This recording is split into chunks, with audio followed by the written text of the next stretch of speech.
पोटच्या मुलाप्रमाणे जपलं, पण निसर्गानं घात केला. द्राक्ष उत्पादक शेतकऱ्याचं टोकाचं पाऊल. सांगलीत हळहळ. कधी अवकाळी पाऊस, कधी द्राक्ष बागेवर रोगराई, तर कधी अनियमित तापमान. या सगळ्यांनी त्यांच्या बागेवर मोठा परिणाम केला. विकास सोसायटी व बँकेकडून काढलेल्या कर्जाचा बोजा वाढला. कर्जाच्या ओझ्याखाली दबल्यानं मरणगाव तालुका कवठेमहांकाळ जिल्हा सांगली येथील द्राक्ष बागायतदार शेतकऱ्यानं जीवनयात्रा संपवली.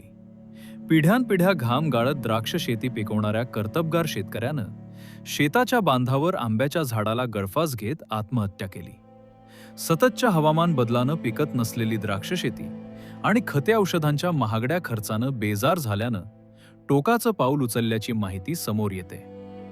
प्रतापराव श्रीपतराव शिंदे वय 54 यांनी शेतामध्येच जीवनयात्रा संपवली. प्रगतशील शेतकरी म्हणून गावामध्ये ओळख असलेल्या प्रतापराव यांच्याकडे 3 एकर द्राक्ष बाग होती.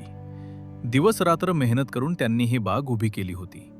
आधुनिक पद्धतीचा अवलंब, योग्य व्यवस्थापन, वेळोवेळी राखलेली निगा या सगळ्यामुळे त्यांना गावात आदर्श मानले जात होते. याच द्राक्ष बागेनं यापूर्वी त्यांना चांगले आर्थिक उत्पन्न दिले होते. यावरच त्यांनी कुटुंबाचा, मुलांचा सांभाळ आणि मुलांचं शिक्षण केले. नव्या स्वप्नांसाठी सगळ्यांची धडपड सुरू असतानाच निसर्गानं त्यांची साथ सोडली. गेल्या काही वर्षांपासून सततच्या हवामान बदलानं कधी अवकाळी पाऊस, कधी द्राक्ष बागेवर रोगराई, तर कधी अनियमित तापमान या सगळ्यानं त्यांच्या बागेवर मोठा परिणाम केला. अशातच मागील 5 वर्षांपासून द्राक्ष शेतीसाठी वापरल्या जाणाऱ्या औषधांच्या किमतींमध्ये भयंकर वाढ झाली. परिणामी शेती खर्चामध्ये मोठा भुर्दंड बसू लागला. त्यामुळे विकास सोसायटी व बँकेकडून काढलेल्या कर्जाचा बोजा वाढला. अशातच मागील 2 वर्षात झालेल्या सततच्या ढगाळ वातावरणानं आणि अतिपावसानं त्यांची द्राक्षबाग फुलली नाही. अत्यंत जिकिरीने खते आणि औषधांचा खर्च करून देखील द्राक्षबागेस फलधारणा झाली नाही.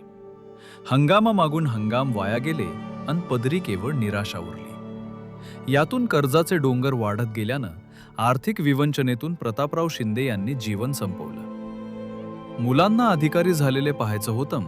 प्रतापराव शिंदे यांचा मुलगा इचलकरंजी येथे अभियांत्रिकी शिक्षण घेत आहे, तर मुलगी स्पर्धा परीक्षेची तयारी करत आहे. त्यांच्या भविष्यासाठी प्रतापरावांनी अनेक स्वप्न पाहिली होती. पोरांना अधिकारी झालेले पाहायचं होतं, पण हे स्वप्न भंगले. पत्नी अन मुलांची त्यांची साथ सुटली. जुने फेडण्यासाठी नवे कर्ज सोसायटी व अन्य जुने कर्ज फेडण्यासाठी प्रतापरावांनी एका बँकेतून कर्ज घेतले. बँकेच्या हप्त्याचा ताण वाढला. कर्जाचा आकडा 25-30 लाखच्या घरात पोचला आणि आर्थिक गणित बिघडले.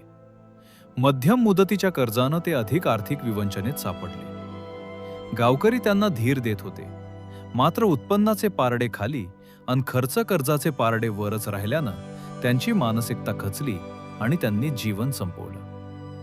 अत्यंत मेहनती शेतकऱ्यानं असे टोकाचे पाऊल उचलल्यानं परिसरात तीव्र हळहळ व्यक्त होत. काळीज पिळवटून टाकणाऱ्या या घटनेने शेतीपुढील समस्या, हवामान बदलाची तीव्रता, खते औषधांच्या अनियंत्रित किमती असे कितीतरी प्रश्न ऐरणीवर येत आहेत. जगाचा पोशिंदा असणाऱ्या कृषीप्रधान देशातील आणि प्रगत राज्यातील शेतकऱ्यांच्या अशा हतबलतेस जबाबदार कोण, असे प्रश्न कायम निरुत्तरच आहेत. तासगाव लाईव्ह न्यूज मराठीसाठी प्रतिनिधी राज चव्हाण.